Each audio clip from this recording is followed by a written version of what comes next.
మహారాష్ట్ర ఎన్నికల ప్రచారంలో ప్రధాని మోడీ మాట్లాడుతున్నారు. ఇప్పుడు లైవ్ చూద్దాం.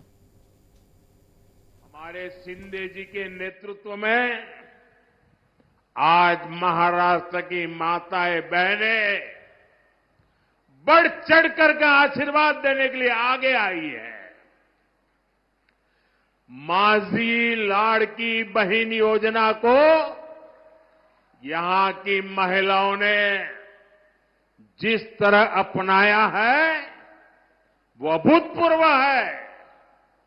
साथियों, कांग्रेस ने हमारे देश में एक से बढ़कर एक घोटाले किए, लेकिन अब तो इन्होंने हद ही पार कर दी. कांग्रेस ने फर्जीवाड़े में अपना ही रिकॉर्ड तोड़ दिया है.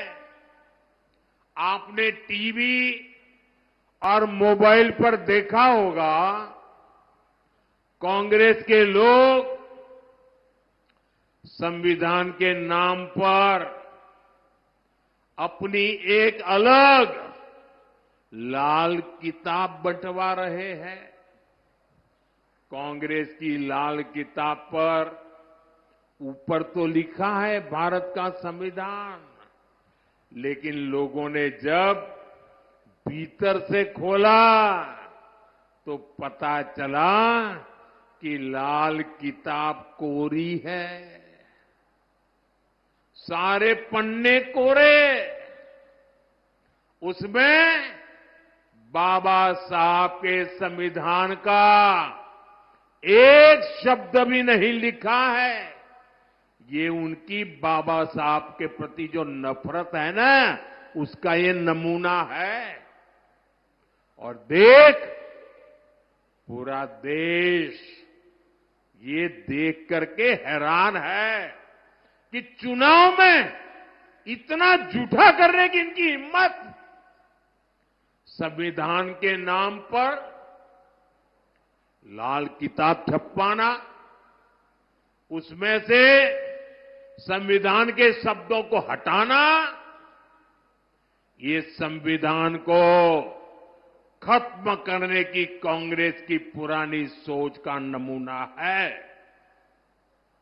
ये कांग्रेस वाले देश में बाबा साहब का नहीं, अपना अलग ही संविधान चलाना चाहते हैं. यही कोशिश इन लोगों ने आपातकाल के दौरान की थी, इमरजेंसी में की थी. अब अपनी अलग किताब छपवाकर ये संविधान का मजाक उड़ा रहे हैं. सच्चाई ये है कि कांग्रेस और उसके साथियों को बाबा साहब के संविधान से नफरत है. साथियों, आजादी के बाद कांग्रेस पार्टी ने बाबा साहब के संविधान के साथ सबसे पहला विश्वासघात कश्मीर में किया था. पूरे देश ने बाबा साहब के संविधान को स्वीकार किया, लेकिन कांग्रेस पार्टी ने आर्टिकल 370 के जरिए कश्मीर में अलग विधान चलाया. कश्मीर में हमारे तिरंगे की जगह अलग झंडा चलाया. कांग्रेस ने जम्मू कश्मीर के दलितों को उनके कोई अधिकार नहीं दिए. कश्मीर इतने दशकों तक आतंकवाद की आग में जलता रहा. कश्मीर में अलगाववाद फलता फूलता रहा. देश को पता भी नहीं चलने दिया.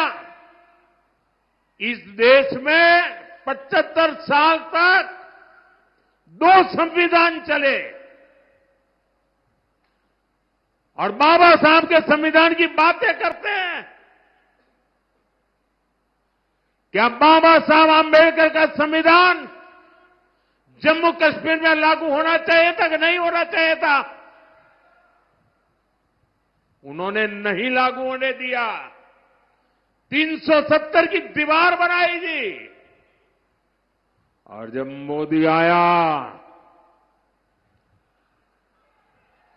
दशकों के इंतजार